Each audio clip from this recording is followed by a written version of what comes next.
Bonjour à tous et bienvenue pour une nouvelle vidéo sur ma chaîne. Aujourd'hui, j'ai un peu envie de vous dire, comme d'habitude, on va parler de livres et on va faire une update lecture. J'ai lu dernièrement 5 romans Young Adult. Et ouais, au mois d'août, j'avais pas lu de romans Young Adult. J'avais rien lu de jeunesse, ni rien.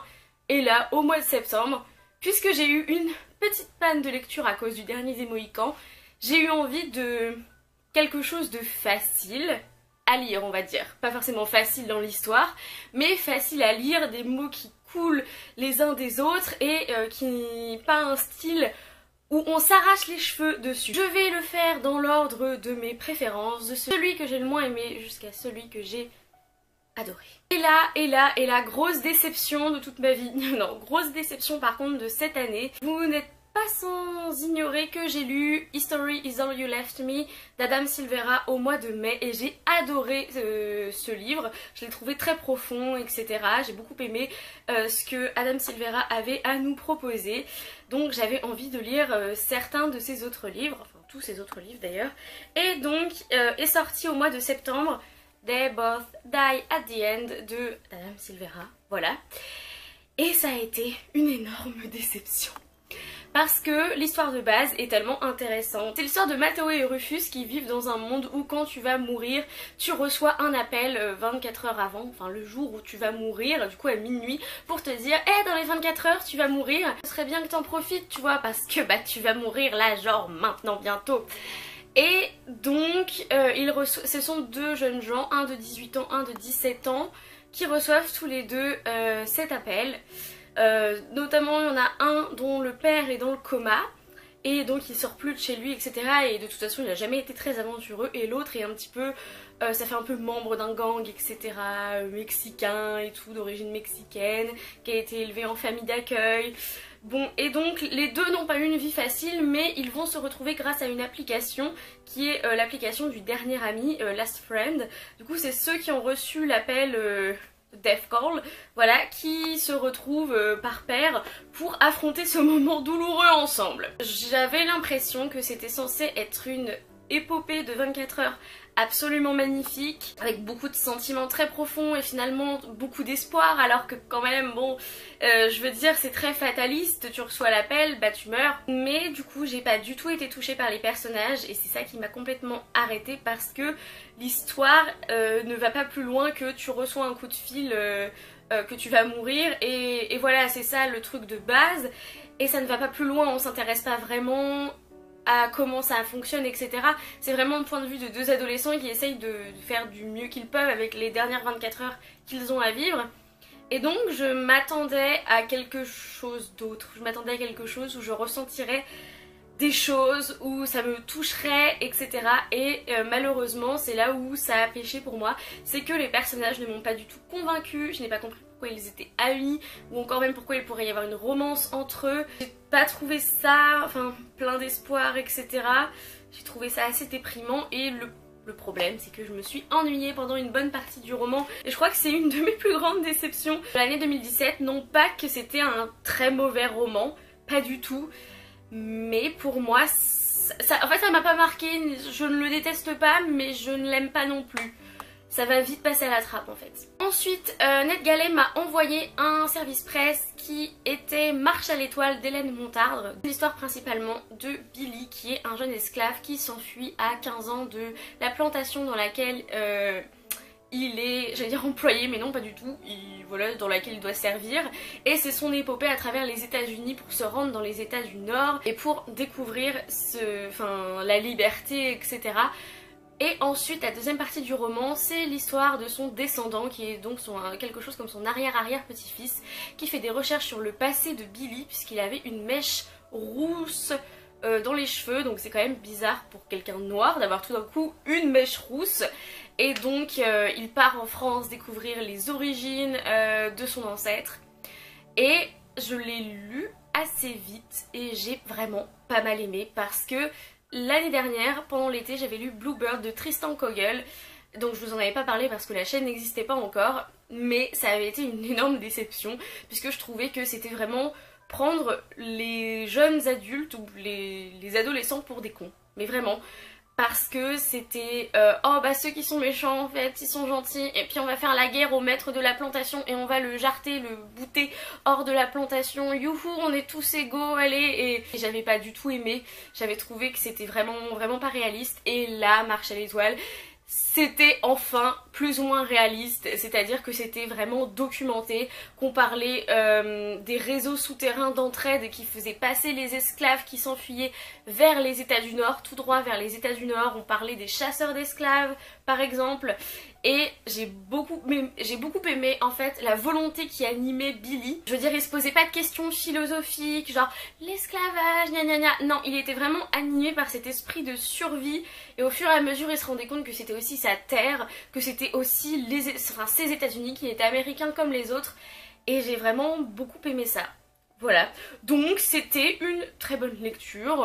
Avec Maud de la chaîne Des livres une fille, j'ai lu un livre que je ne pensais jamais lire, honnêtement, qui était dans ma palle depuis bien trop longtemps et j'avais perdu tout intérêt à le lire, et c'est The Book of Ivy de Amy Engel. Donc pour vous résumer la situation, l'histoire d'Ivy qui vit dans une ville dans le futur, c'est-à-dire c'est dystopique. Il y a eu pas mal d'explosions nucléaires aux États-Unis et donc ils sont tous un peu retranchés dans leur ville. Donc là la ville fait office de nation, il y a un président, etc. Et donc la ville est scindée en deux puisque à l'origine il y a eu une dispute entre le président, la famille qui est maintenant président, Latimer, et la famille d'Ivy qui est Westfall. Et donc ils ont été relégués d'un côté de la ville qui est le côté de la ville les plus pauvres, et le président Latimer a pris le côté le plus riche. Il y a toute une série de mariages forcés pour faire prospérer la ville coûte que coûte, et Ivy, bah c'est le tour d'Ivy en fait qui va devoir épouser le fils du président, Bishop Latimer. Et le truc c'est qu'elle ne va pas l'épouser juste pour l'épouser, elle va l'épouser pour le tuer. Je n'étais plus du tout intéressée par ce livre, et il faut être honnête, je l'avais acheté il y a 2 ans, et depuis mes goûts ont pas mal changé sur certains points, pas sur tous, mais sur certains points. Donc j'avais plus trop envie de le lire, très clairement. Et je suis contente de l'avoir lu. Voilà, merci Maud de m'avoir poussé à le sortir de ma palle, en même temps que toi, parce que du coup le tome 1 a été une bonne surprise. Ça n'a pas non plus été le coup de cœur, je me suis pas dit c'est génial, mais ça a été une très bonne surprise. Ça ne s'est pas du tout terminé comme je le pensais.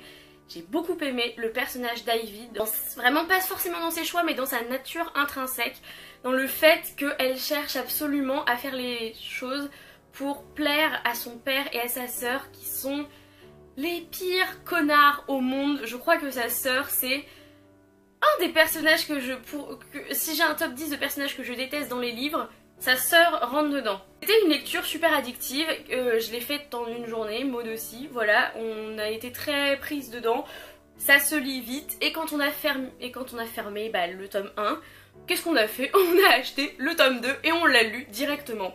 Donc le tome 2 c'est The Revolution of Ivy et je l'ai pris en e-book. Et c'est pour ça que je le présente aussi en deuxième, c'est parce que je l'ai mieux aimé que le tome 1, je l'ai trouvé vraiment bien. Je m'attendais pas non plus à un des retournements de situation vers la fin. La fin elle-même, oui. Je l'avais dit à Maud parce que je faisais mes petites prédictions. Et il y avait plein de trucs sur lesquels j'avais faux. Et ça m'a rendue très heureuse parce que c'était... Bah du coup c'était moins cliché que ce que je pensais. Parce que j'avais un point de vue du tome 2. Je me disais bon voilà alors il va se passer ça. Et en fait ça s'est pas passé. Et donc j'ai été surprise, et j'aime bien quand les livres me surprennent. J'aime bien quand l'auteur me dit bah non tu croyais que j'allais faire un truc super cliché gnangnan et tout. Regarde, c'est vraiment pas mal. Voilà. Et j'ai beaucoup aimé Ivy dans ce deuxième tome. J'ai beaucoup aimé toute la réflexion qu'elle fait sur le fait que c'est dur pour elle de faire confiance aux autres et de vivre une vie normale, puisque son père l'a presque entraînée à tuer et à ne faire confiance à personne d'autre qu'à eux, qu'à la famille. Et c'est vrai que c'était un aspect du livre que j'ai beaucoup aimé, et j'ai beaucoup aimé aussi l'aspect du fait que quand on passe la barrière, est-ce que on a obligatoirement une rédemption, c'est une seconde chance, mais est-ce que tout le monde est prêt à la prendre, etc. J'ai lu cette duologie très rapidement et je suis contente de l'avoir lu parce que c'était une bonne découverte. Et enfin le dernier livre que j'ai envie de vous présenter, c'est aussi une sortie du mois de septembre comme They Both Die at the End et Marche à l'étoile. Et là c'est un livre que j'ai adoré. Je savais que j'allais l'adorer, mais voilà, ça fait toujours plaisir quand il y a un livre que tu sais que tu vas adorer et que tu l'adores. C'est Autobiography de Christina Lauren. L'histoire de Tanner qui vivait en Californie.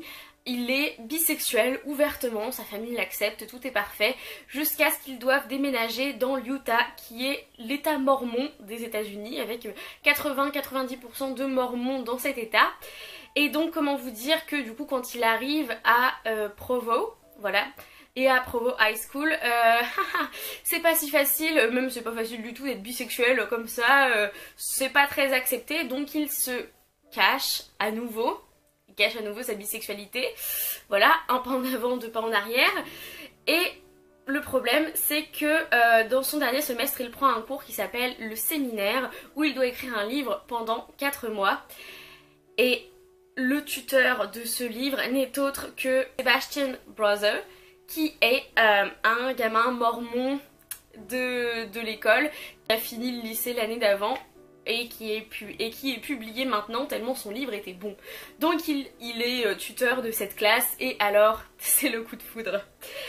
Comment vous dire que c'est l'histoire la plus parfaite Roméo et Juliette que j'ai jamais lue, voilà, c'est vrai que c'est un peu l'amour impossible parce que très clairement les mormons, la communauté mormone n'est pas vraiment très ouverte à l'homosexualité, n'est-ce pas? Jusqu'à il y a quelques années il y avait des thérapies pour te déshomosexualiser, est-ce que ça peut exister?